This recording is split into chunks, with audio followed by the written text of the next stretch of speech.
Hello and welcome back to my channel. My name is Joni and I'm the blogger behind simplelivingwoman.com, and in today's video I'm going to be sharing with you a little bit about my homeschool planning process.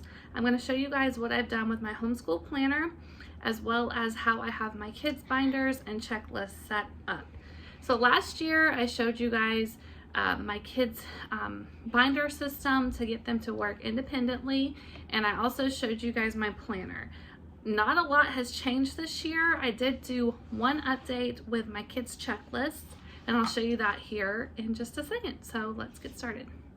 So this is a look at my teacher planner. I have had this same happy planner for several years now, and I basically just use it as a cover and a spine here, and then I have a hole punch that I use, and I print out different printables from online or from my own personal shop, and I just put together my own planner. So inside the planner I have a little pocket to keep important papers, and then I have my homeschool year at a glance. I haven't filled it out yet, but I use this just to mark off all of the days that we do school, and when we have breaks planned I use highlighters and kind of color code it and everything. So we typically do 6 weeks on and 1 week off throughout the school year, and I will do that probably later on this week because we start school next week. I also have a homeschool attendance record, and then I just keep tentative schedules for some of the activities that my kids are involved in, as well as any important information like information from our homeschool co-op, different prayers the kids need to know for their sacraments and things like that. I have my monthly theme idea sheet for my little children, and then I also keep read aloud books that we want to do and nature walks and different things like that in this binder, or planner I should say.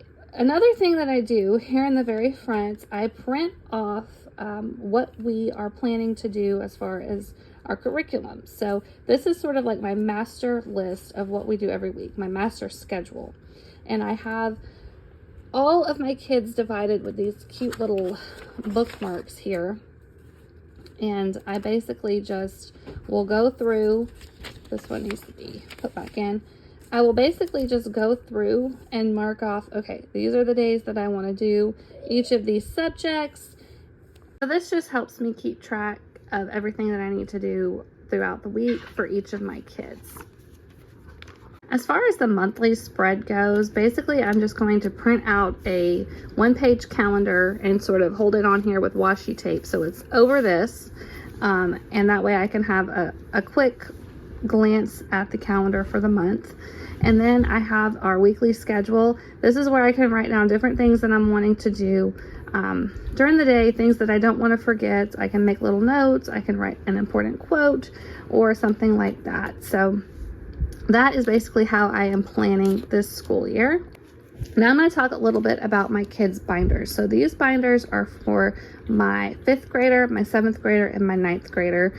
They each have plenty of notebook paper for their narrations. It's going to be divided by subject, and that way they can just file their narration, or if they've got printables that go along with their lessons, they can just file that behind the correct subject.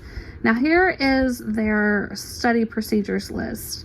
It basically just has step by step exactly what they need to do for that particular subject. So she will read the Bible verses listed on her checklist that I'm going to show you guys here in just a minute. Note any names or locations on her narration sheet, narrate it, and then check it off on her checklist.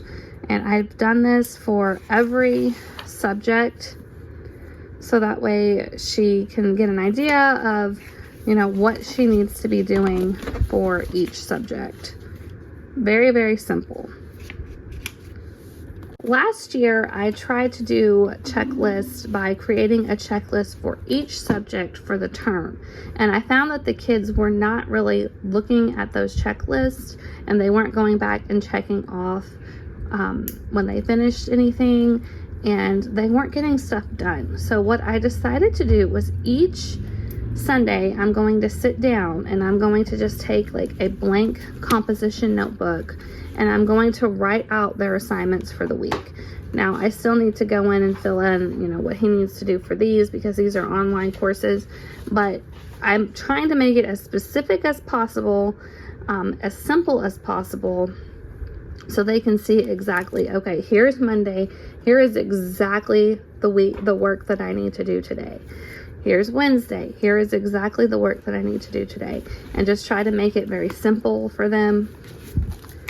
And I did this with my child who was in 4th grade last year as opposed to the other checklist, and that worked really well for him. So I think that this is going to work better for my older kids, at least I hope. So that is it for today's video. I try to keep planning as simple as possible, as low cost as possible. Never underestimate the power of a regular old spiral notebook. I mean, they're perfect for planning and keeping up with things. And this, of course, is my trusty old happy planner that I can switch out with any printables that I want, and I really do like that. I also like that I can, you know, put all of our schedules for our different activities that we have going on right in here as well. So if you like today's video, don't forget to give us a thumbs up. I have a child over here who's being goofy. Subscribe to our channel, and we'll see you in the next one. Bye.